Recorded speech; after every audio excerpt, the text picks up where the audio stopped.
Hello నమస్తే welcome back to Anitha news. నేను శిరీష. ప్రకాశం జిల్లా దర్శిలో శనివారం సిఐటియు 13వ మహాసభలు ఘనంగా నిర్వహించడం జరిగింది. దర్శి పట్టణంలోని 4 ప్రధాన వీధుల్లో గొప్ప ర్యాలీ నిర్వహించి తదుపరి బహిరంగ సభ నిర్వహించడం జరిగింది.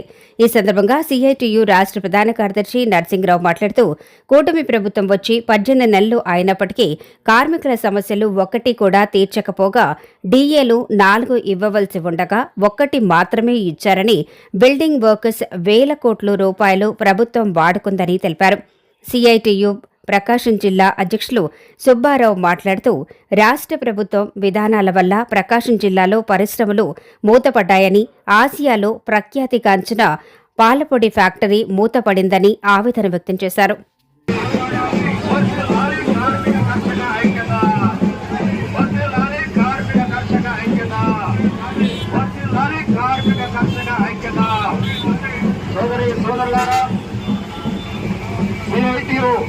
జిల్లా మహాసభలు ఈరోజు రేపు దర్శి పట్టణంలో జరుగుతూ ఉన్నాయి.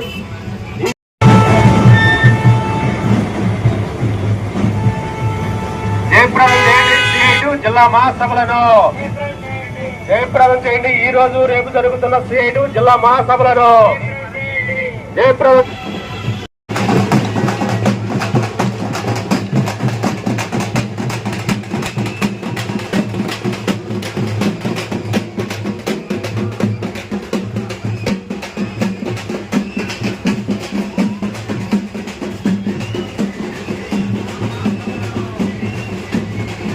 ప్రకాశం జిల్లా సిఐటియు మహాసభలు ఈరోజు రేపు దర్శిలో జరుగుతున్నాయి.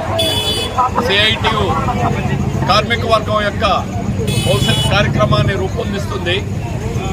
18 మాసాలు రాష్ట్రంలో ప్రభుత్వం వచ్చిన తర్వాత కూడా కూటమి ప్రభుత్వం కార్మిక వర్గానికి ఏ ఒక్క సమస్య పరిష్కారం చేయడానికి ముందుకు రావడం లేదు. స్కీమ్ కార్మికులు జీతాలు గురించి మాట్లాడడం లేదు. రాష్ట్ర ఎన్జిఓలకి 1 డిఏ, బాకీ ఉన్న 4 డిఏల్లో 1 డిఏ మాత్రం ఇచ్చి సరిపెట్టుకోవడం అనేది జరిగింది. మున్సిపల్ కార్మికుల దగ్గర నుంచి బిల్డింగ్ కార్మికులు, అన్ని రకాల కార్మికులు, బిల్డింగ్ కార్మికుల యొక్క డబ్బులు ప్రభుత్వం వాడుకుంటా ఉంది, వేల కోట్ల రూపాయలు. స్కీమ్ కార్మికులకు 2018 నుంచి రాష్ట్ర ప్రభుత్వం 1 రూపాయి కూడా పెంచలేదు. అంగన్వాడీ, ఆశా, మధ్యాహ్న భోజన కార్మికులకి దేశవ్యాప్తంగా పెద్ద కార్యక్రమాన్ని రేపు పార్లమెంటు సమావేశాలకు ముందు దేశవ్యాప్తంగా వేల మందితోటి పార్లమెంటు మంత్రుల యొక్క నియోజకవర్గాల్లో పెద్ద కార్యక్రమాలను రూపొందించుకోబోతా ఉన్నాం. కార్మిక వర్గం యొక్క సమస్యల గురించి చర్చించడం అనేటువంటి జరుగుతుంది. కార్మికుల యొక్క శాశ్వతంగా సమస్యల పరిష్కారానికి ఒకే మార్గం కార్మిక వర్గ రాజ్యాన్ని సాధించుకోవడం. ఆ విధంగా సాధించుకునేటువంటి ఆశ ఉన్నటువంటి సంఘం, ఏకైక సంఘం సిఐటియు నిజాయితీగా పోట్లాడుతుంది. సమస్యల పోరాటాల్లో ముందుంటుంది. నిజాయితీగా సమస్యల మీద నికరంగా నిలబడుతుంది. అందువల్ల కార్మిక సమస్యలు పరిష్కారం చేసుకోవడానికి యావత్ కార్మిక వర్గాన్ని, అన్ని రంగాల కార్మికుల్ని కూడా ముందుకు తీసుకురావడానికి కృషి చేస్తుంది. పారిశ్రామిక కార్మికులపై పోట్లాడుతూ ఉంది. అట్లనే స్కీమ్ వర్కర్స్ ఇవాళ ఈ కాలంలో పెరిగినటువంటి స్కీమ్ వర్కర్ల సమస్యలు ప్రధానంగా పని భారం, వేతనాలు తక్కువగా రావడం, అధికారుల వేధింపులు, రాజకీయ పార్టీలు మారినప్పుడల్లా వాళ్ళ తొలగింపులు, ఇలాంటివన్నీ కూడా ఈ జిల్లాలో నిత్యకృత్యం అవుతూ ఉన్నాయి. అదే సందర్భంలో ప్రభుత్వం విధానాల ఫలితంగా ఈ జిల్లాలో వందలాది పరిశ్రమలు మూతపడ్డాయి.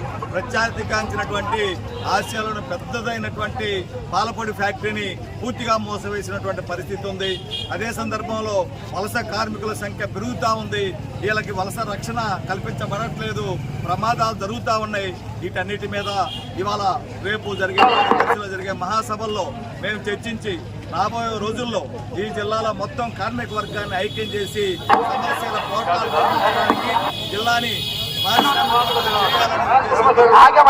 తీసుకురావడానికి ఈ యొక్క మహాసభలో మేము నిర్ణయించి కార్యాచరణ రూపొందించబోతున్నాం. వీటన్నిటిలో పాల్గొని జయప్రదం చేయాలని చెప్పి ప్రజానీకానికి, మొత్తం కార్మిక వర్గానికి ఈ మహాసభల సందర్భంగా చేస్తా ఉన్నాం.